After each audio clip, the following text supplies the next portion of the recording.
অশেষ রহমতে আমাদের ছাত্র জনতার বিপ্লবের মধ্য দিয়ে আমরা একটা মুক্ত পরিবেশ পেয়েছি।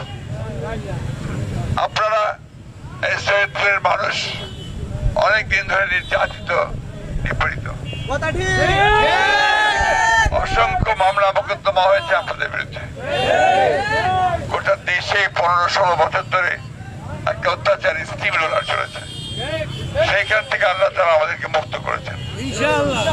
এখন এই মুক্তিকে আমাদের অর্থবহ করতে হবে।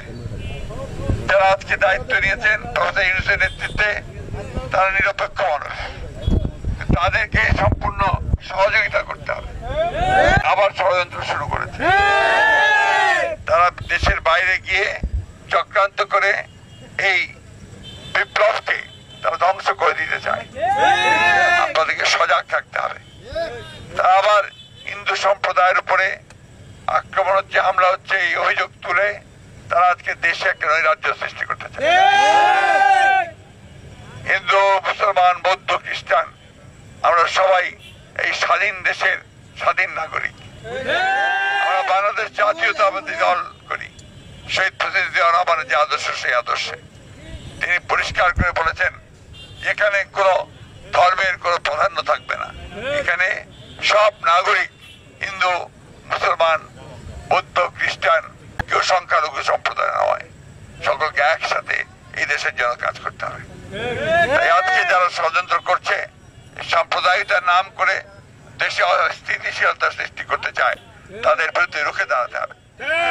আমি বিএনপি নেতা কর্মীদের কাছে সুস্পষ্টভাবে বলতে চাই, আপনারা আপনাদের দায়িত্ব এখন যে আপনারা আমাদের যে হিন্দু সম্প্রদায়ের ভাইয়েরা আছে, খ্রিস্টান সম্প্রদায়ের ভাইয়েরা আছে, তাদের প্রতি কেউ যেন আঙ্গুল তুলতে না পারে সেই বিষয়ে তাদের উপাসনালয়, মন্দির, তাদের চার্চ, তাদের জানমাল নিরাপত্তার দায়িত্ব আপনাদের।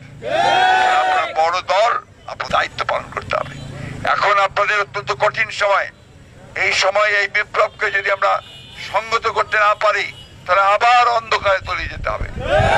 কথা মনে রেখে দয়া করে কাউকে কোন রকম উশৃঙ্খলতা, কারো উপর আক্রমণ, হামলা এসব করতে দেবেন না। আপনারাও কোনো এমন কোনো কথা বলবেন না যে কথাটা দায়িত্ব জ্ঞানহীনতার পরিচয় দেবে। মনে আপনারা নিশ্চয়ই শুনেছেন, দেশনেত্রী বেগম খালেদা জিয়া অসুস্থ। এই অবস্থায় তিনি জাতির উদ্দেশ্যে একটা বক্তব্য দিয়েছেন। কি সেই বক্তব্য? তিনি পরিষ্কার করে বলেছেন, যার হিংসা নয়, প্রতিহিংসা নয়, প্রতিশোধ নয়, আমরা সবাই ভাইয়ের মতো আমরা শান্তিময় বাংলাদেশ গড়ে তুলতে চাই। এই নতুন যে সরকার, তারা অন্তর্বর্তীকালীন সরকার, তারা দেশে শান্তি শৃঙ্খলা প্রতিষ্ঠা করে নির্বাচনের একটা পথ তৈরি করবে। সেই নির্বাচনের মধ্যে দিয়ে তখন নির্বাচন হবে, সেই নির্বাচনে রাজনৈতিক দলগুলো প্রতিযোগিতা করবে, যারা নির্বাচিত হবে জনগণের ভোটের মাধ্যমে, তারাই সরকার গঠন করবে। সুতরাং কেউ কোথাও জবরদখল করতে যেন না যায়, সেটা আপনাদের দায়িত্ব। ঠিক আছে? সৈয়দপুরবাসী সবসময় লড়াকু, সবসময় সংগ্রাম করেছে, লড়াই করেছে, মাথা নত করে নাই। এইবারও এই যে আওয়ামী লীগের যে ভয়াবহ চক্রান্ত, তার কাছেও মাথা নত করবে না। জনগণকে ঐক্যবদ্ধ রেখে সমস্ত প্রতিহিংসার বাইরে থেকে শান্তিময় বাংলাদেশ গঠন করবে। ঠিক আছে? কথা দিলেন আপনারা? বেগম জিয়ার পক্ষের জন্য কথা দিলেন, আরেক রহমানের জন্য কথা দিলেন। ইনশাআল্লাহ বিপ্লবকে আমরা সুসংগত করব। বাংলাদেশ বাংলাদেশ, বাংলাদেশ বাংলাদেশ, বাংলাদেশ জাতীয়তাবাদী দল, জাতীয়তাবাদী দল, দেশনেত্রী বেগম খালেদা জিয়া, দেশনেত্রী বেগম খালেদা জিয়া, তারেক রহমান।